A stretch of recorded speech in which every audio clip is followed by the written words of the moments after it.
Hello friends, আমার আজকের ছড়া বেলুন বাড়ি লিখেছেন কবি শঙ্খ ঘোষ। তোমরা সবাই মাটির মানুষ, আমার আছে বেলুন বাড়ি। সেই বেলুনে সমস্ত দিন শূন্যে ভেসে দিচ্ছি পারি। তোমরা দেখো মাথার উপর কেমন করে দিন চলে যায়।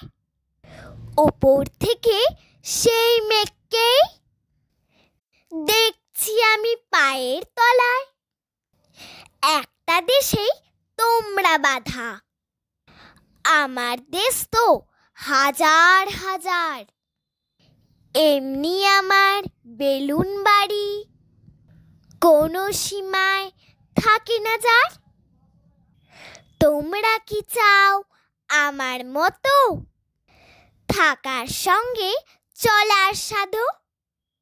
নিজের নিজের বাড়ির ওপর মস্ত একটা বেলুন বাঁধো।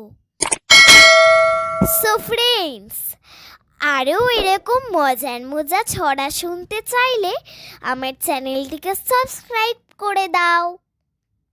Thank you, by.